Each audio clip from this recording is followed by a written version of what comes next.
أعوذ بالله من الشيطان الرجيم بسم الله الرحمن الرحيم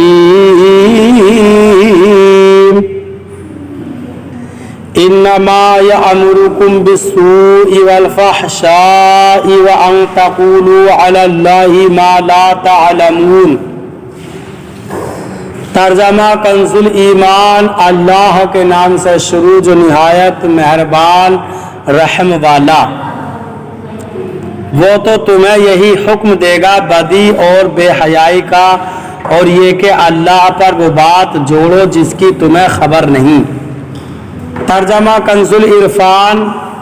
وہ تو تمہیں صرف برائی اور بے حیائی کا حکم دے گا، اور یہ حکم دے گا کہ تم اللہ کے بارے میں وہ کچھ کہو جو خود تمہیں معلوم نہیں۔ انما یأمرکم بالسوء والفحشاء۔ وہ تمہیں صرف برائی اور بے حیائی کا حکم دے گا۔ سوء اور فحشاء کو مترادف یعنی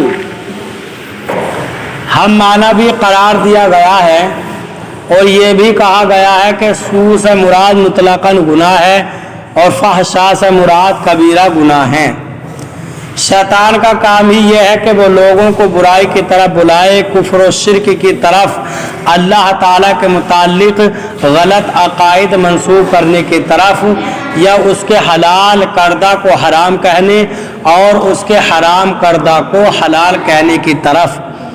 برے کاموں مثلا جھوٹ، غیبت، چغلی، وعدہ خلافی، بہتان، لڑائی، فساد، حسد، بغض و کینہ، تکبر و انانیت، نفرت و عداوت، جنگ و جدل، تذلیل و تحقیر، استہزاء و الزام تراشی وغیرہ چیزوں کی طرف بلائے۔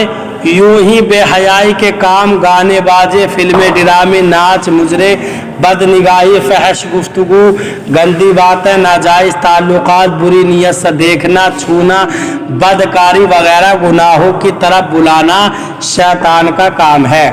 افسوس کی بات ہے کہ آج کل ان برائیوں میں سے بہت سی چیزوں کی طرف بلانے میں گھر والوں اور دوستوں، احباب، گھر، بازار، معاشرہ، افسر وغیرہ کا تعاون یا ترغیب ہوتی ہے۔ کوئی آدمی نیکیوں کی طرف آنے کا سوچتا بھی ہے تو مذکورہ والا افراد اسے کھینچ کر گناہوں کی طرف لے جاتے ہیں۔ اے کاش ہمیں اچھی صحبت، اچھا مطالعہ، اچھا گھرانہ اور اچھے دوست مل جائیں۔ وَإِذَا قِيلَ لَهُمُ اتَّبِعُوا مَا أَنزَلَ اللَّهُ قَالُوا بَلْ نَتَّبِعُ مَا أَلْفَيْنَا عَلَيْهِ آبَاءَنَا أَوَلَوْ كَانَ آبَاؤُهُمْ لَا يَعْقِلُونَ شَيْئًا وَلَا يَهْتَدُونَ۔ ترجمہ کنزُ الایمان۔ اور جب ان سے کہا جائے اللہ کے اتارے پر چلو تو کہیں بلکہ ہم تو اس پر چلیں گے جس پر اپنے باپ دادا کو پایا، کیا اگرچہ ان کے باپ دادا نہ کچھ عقل رکھتے ہوں نہ ہدایت۔ ترجمہ کنزُ العرفان۔ اور جب ان سے کہا جائے کہ اس کی پیروی کرو جو اللہ نے نازل کیا ہے تو کہتے ہیں بلکہ ہم تو اس کی پیروی کریں گے جس پر ہم نے اپنے باپ دادا کو پایا ہے، کیا اگرچہ ان کے باپ دادا نہ کچھ عقل رکھتے ہوں نہ وہ ہدایت یافتہ ہوں۔ وَإِذَا قِيلَ لَهُمْ۔ اور جب ان سے کہا جائے، جب کافروں سے کہا جاتا کہ توحید و قرآن پر ایمان لاؤ اور پاک چیزوں کو حلال جانو جنہیں اللہ تعالیٰ نے حلال کیا، تو مشرکین اس کا ایک ہی جواب دیتے کہ ہم تو اسی راہ و رسم اور طور و طریقے پر چلیں گے جس پر ہمارے باپ دادا چلتے آئے ہیں۔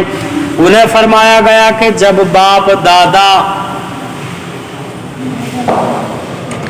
دین کے امور کو نہ سمجھتے ہوں اور راہ راست پر نہ ہو تو ان کی پیروی کرنا حماقت و گمراہی ہے۔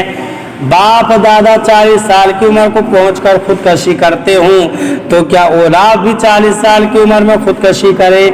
وہ روزانہ کیچڑ میں چھلانگ مارتے ہوں تو کیا اولاد بھی یہی شروع کر دے؟ سیدھی بات ہے کہ صحیح بات میں پیروی کی جائے اور غلط میں ہرگز نہیں۔